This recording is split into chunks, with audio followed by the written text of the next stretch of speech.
This channel does not promote any violent, harmful, or illegal activities. All content provided by this channel is meant for an educational purpose only.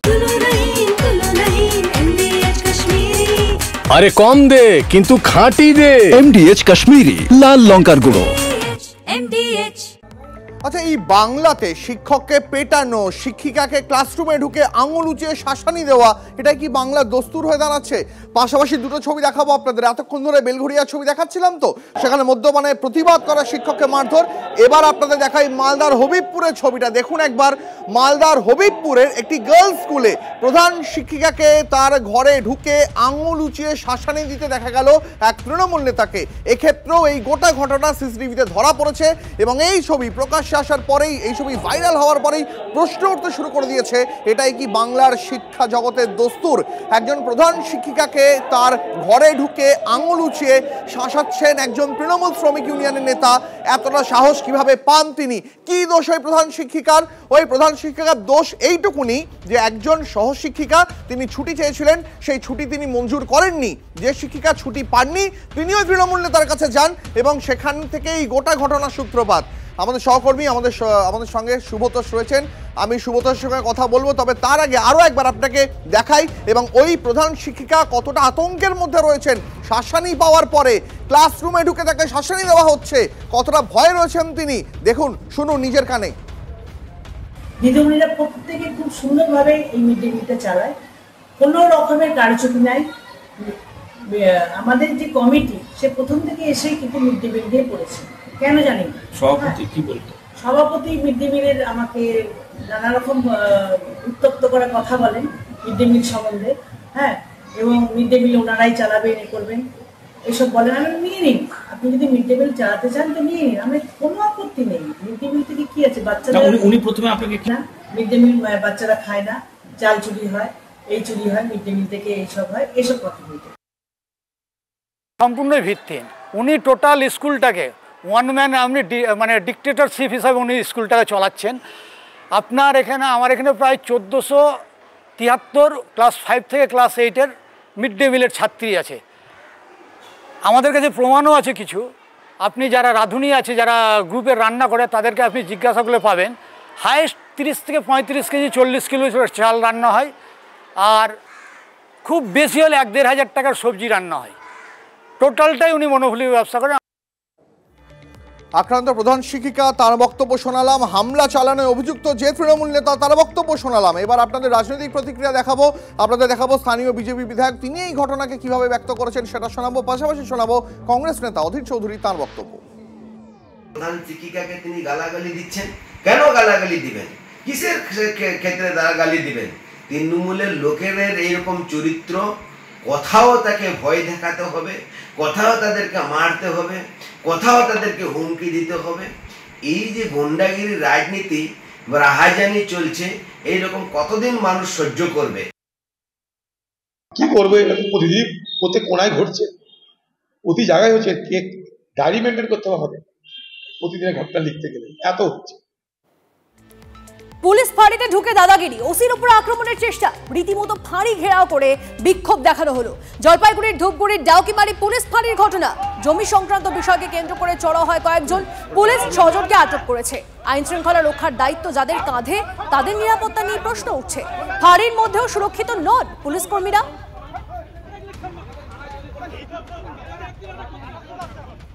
দেখি যে থানায় খুবই উত্তেজিত কিছু public, জমি সংক্রান্ত নিয়ে কেচাল, থানায় খুবই উত্তেজিত, কাউকে মানতেছে না। এখানকার ওসি, কনস্টেবল থানা ভেঙে দিবে, অমুক দিবে, এটা নিয়ে খুবই একটা উত্তেজিত হয়েছিল। এদিকে কলকাতায় ফের বড়সড় অগ্নিকাণ্ড। আনন্দপুরে গুলশান কলোনিতে রাবার কারখানায় বিধ্বংসী আগুন। আনন্দপুরে 108 নম্বর ওয়ার্ডের রাবার কারখানায় ভয়াবহ আগুন। পরিস্থিতি নিয়ন্ত্রণে এলাকায় 4-4টি ইঞ্জিন যায়। দমকল দেরিতে আসার অভিযোগে ক্ষোভ স্থানীয়দের। আগুন নেভাতে হাত লাগান স্থানীয়রাই। আর সেই মুহূর্তে কিছু ছবি আমরা পেয়েছি, এই মুহূর্তে দেখছেন আপনারা। সুপ্রিয় আমাদের প্রতিনিধি আমাদের সঙ্গে রয়েছে। সুপ্রিয়, রাবার কারখানায় আগুন, এখন অবধি কি পরিস্থিতি? দেখো ইতিমধ্যে কিন্তু অগ্নিকাণ্ডের ঘটনার পর বেশ খানিকটা সময় অতিক্রান্ত হয়ে গেছে। আগুনকে নিয়ন্ত্রণে আনা এখনো পর্যন্ত সম্ভব হয়নি। দমকলের 4টি ইঞ্জিন এখনো পর্যন্ত ঘটনাস্থলে পৌঁছে যুদ্ধকালীন তৎপরতাতে বলা যেতে পারে একেবারে আগুনকে নিয়ন্ত্রণে আনার যে কাজ সেই কাজ কিন্তু চালাচ্ছেন। এবং সেক্ষেত্রে আমরা যেটা এখনো পর্যন্ত দমকল সূত্রে বা স্থানীয় বাসিন্দাদের তরফ থেকে জানতে পারছি যে 108 নম্বর ওয়ার্ড কলকাতা পুরসভার আনন্দপুর থানা এলাকার এই গুলশান কলোনিতে থাকা একটি কারখানা রাবার ফ্যাক্টরিতেই কিন্তু এই অগ্নিকাণ্ডের ঘটনা ঘটেছে। এবং সেই জায়গা থেকে তুমি বুঝতেই পারছো প্রচুর পরিমাণে দাহ্য পদার্থ রয়েছে। আর যার দরুন কিন্তু আগুন খুব অল্প সময়ের মধ্যেই ভয়াবহ আকার ধারণ করে। এবং গুলশান কলোনি অত্যন্ত ঘিঞ্জি এলাকা, সেই জায়গা থেকে দমকলেরও কিন্তু ঘটনাস্থলে পৌঁছতে বেশ খানিকটা সময় লেগে যায়। এবং স্থানীয় বাসিন্দারা কিন্তু সেই দমকল দেবীতে পৌঁছানো নিয়ে একটা ক্ষোভ ইতিমধ্যেই সামনে তুলে ধরছেন। তবে এখনো পর্যন্ত কোনো হতাহতের খবর আমরা দমকলের তরফ থেকে জানতে পারিনি বা স্থানীয় পুলিশের তরফ থেকে পাওয়া যায়নি। তবে আগুনকে নিয়ন্ত্রণে আনার যে কাজ সেই কাজ ইতিমধ্যেই দমকলের তরফ থেকে শুরু হয়েছে। তবে কিভাবে অগ্নিকাণ্ডের ঘটনা ঘটলো সেটাও এখনো পর্যন্ত স্পষ্ট নয়। প্রাথমিকভাবে কিন্তু কোনো ইলেকট্রিক্যাল শর্ট সার্কিট থেকে এই অগ্নিকাণ্ডের ঘটনা ঘটে থাকতে পারে এমনটা অনুমান করা হচ্ছে। তবে যদিও দমকলের তরফ থেকে বা পুলিশের তরফ থেকে যেটা দাবি করা হচ্ছে গোটা পরিস্থিতি স্বাভাবিক হওয়ার পরেই কিভাবে অগ্নিকাণ্ডের ঘটনা ঘটলো সেই বিষয়টি স্পষ্ট হবে। তবে যুদ্ধকালীন তৎপরতাতে আগুনকে নিয়ন্ত্রণে আনার কাজ ইতিমধ্যেই দমকলের তরফ থেকে শুরু হয়েছে। তবে আরো ইঞ্জিন বাড়ানো হতে পারে, কারণ আগুনের ভয়াবহতা এতটাই মারাত্মক যে ইঞ্জিন আরো বাড়তে পারে এমনটাই আমরা দমকলের তরফ থেকে জানতে পারি। নিয়ন্ত্রণে আগুন নাকি পকেট ফায়ার রয়েছে, কি অবস্থা লেটেস্ট আপডেট? এখনো পর্যন্ত কিন্তু আগুন নিয়ন্ত্রণে এই বিষয়ে কিন্তু দমকলের তরফ থেকে স্পষ্টভাবে কিছু জানানো হয়নি। তবে যে ছবি দেখা যাচ্ছে তাতে কিন্তু এখনো পর্যন্ত আগুন ভয়াবহ আকারেই রয়েছে এবং গোটা এলাকা সাদা ধোঁয়ায় ঢেকে গেছে। আর যার ফলে স্থানীয় যারা বাসিন্দারা রয়েছেন, গুলশান কলোনি অত্যন্ত ঘিঞ্জি এলাকা, বহু মানুষের বসবাস এখানে। শুধুমাত্র একটি ফ্যাক্টরি নয়, আশপাশে আরো বহু বিভিন্ন ধরনের ফ্যাক্টরি রয়েছে। সেই জায়গা থেকে স্থানীয় বাসিন্দাদের মধ্যেও কিন্তু একটা আতঙ্ক তৈরি হয়েছে। তবে পুলিশের তরফ থেকে যতটা সম্ভব স্থানীয় বাসিন্দাদের দূরে সরিয়ে রাখার চেষ্টা করা হচ্ছে এবং দমকল কর্মীরা তারা কিন্তু চেষ্টা করছেন যত দ্রুততার সঙ্গে সম্ভব আগুন যাতে নিয়ন্ত্রণে আনা যায়, অর্থাৎ আগুন যাতে আর ছড়িয়ে না পড়ে সেদিকেই কিন্তু একেবারে আমরা এই খবরে লাগাতার নজর রাখবো। এই মুহূর্তে আমাদের সহকর্মী সুপ্রিয় যে ছবি দেখাচ্ছিল আপনাদের এই মুহূর্তে দেখাচ্ছে গুলশান কলোনিতে, সেখানে রবার কারখানায় বিধ্বংসী অগ্নিকাণ্ড এবং এখনো পর্যন্ত আগুন নিয়ন্ত্রণে আনা যায়নি। দমকলের ইঞ্জিন লাগাতার চেষ্টা করছে আগুন নিয়ন্ত্রণের, তবে এখনো পর্যন্ত আগুনকে নিয়ন্ত্রণে আনা সম্ভব হয়েছে এমনটা দমকলের তরফ থেকে কিন্তু জানানো হয়নি। রবারের ফ্যাক্টরি, যার ফলে আগুন কিন্তু ক্রমশ ছড়িয়ে পড়ার সম্ভাবনা রয়েছে। এই মুহূর্তে সেই ছবি দেখাচ্ছি, 4টে দমকলের ইঞ্জিন এই মুহূর্তে কাজ করছে, তবে আরও দমকলের ইঞ্জিন ঘটনাস্থলে পৌঁছতে পারে খুব দ্রুতই।